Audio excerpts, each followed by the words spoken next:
Hey, dude, I know how you feel. I remember once upon a time I was in class, and it was a pretty mixed class, pretty big class. Some people wanted to be there to work with computers and to work with video. Most of us, self included, were just there to get the credit. And one of the ladies stood up or raised her hand or whatever, and she said, "I just want a camera that takes pictures like a professional." And I would say probably about 90% of the people listening said, "Yeah, yeah, we want that too." And I kind of looked around at everybody and raised my hand or stood up, whatever. I can't remember what the procedure was. And I said, "Don't you think that's a tad bit arrogant?" And they all kind of looked at me and said, "Are any of you professional photographers?" And they all said, "No."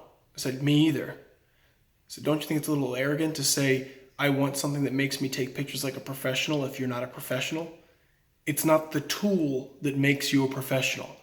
It's your skill and ability to use said tool." They didn't like that very much, but it's kind of where we are. I know how you feel. You know, my brother has done numerous promo commercials for people for free.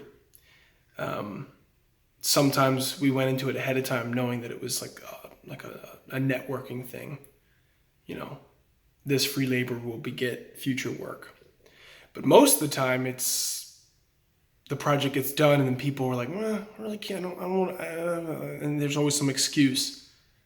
So, like I said, I stopped. I mean, I even Drew can vouch for this one. Me and Drew and my brother Zach, we did all of this work in Maryland when I still lived there, creating our own video content.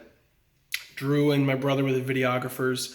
Drew was the editor and sound engineer and musician, and I was the money guy, and I was the director and the storyboard artist, the location scout guy. I was, found all the. I was the casting director, did all that stuff. Plus, I was in most of it, but not all of it.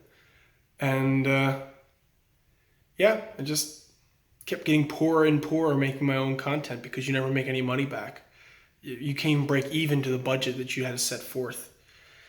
So yeah, like I said before, I stopped making my own video content because it just people just don't appreciate it. And one of the biggest reasons why they don't appreciate it is exactly what I'm using right now to talk to you: social media. Now, I'm not one of those guys that thinks social media is the worst thing ever, but it's the worst thing ever. If you want to work in video production, music, what I want to do, acting, you have been devalued to the nth degree, because now everybody has a cell phone with a video camera on it that shoots 1080 HD video, and everybody has a Google account, a Gmail account. So that means they have a free YouTube video platform, which means everybody can shoot and post digital video online for free, and worse, the general public can then view it for free. See, in 2018, and I'm sure it's going to be like this more and more, it's easier than ever now to make a short film or to make some kind of video. It's harder than ever now to get people to watch it. And it's even harder to make any money off of the thing that you had to spend money to make. To me, the goal is to make money doing what you love, not get poorer and poorer doing what you love and trying to make it into a career. But unfortunately, because it's been so devalued, because now anybody can do it, the producers, who I don't hate, they write the checks. They're like, "Oh, why should I pay you to do something that people can do for free?" It's an ugly predicament right now, man. It's bad. I mean, I know what it's like for you, because my brother and Drew and my buddy Edgar, they all kind of go through the same thing.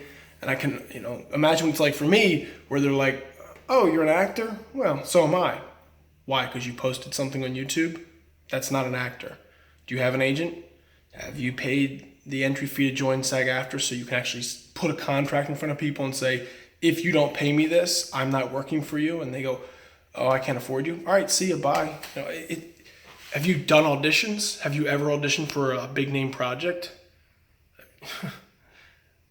I remember there's a project, I shouldn't say the name of it. There's a project that just,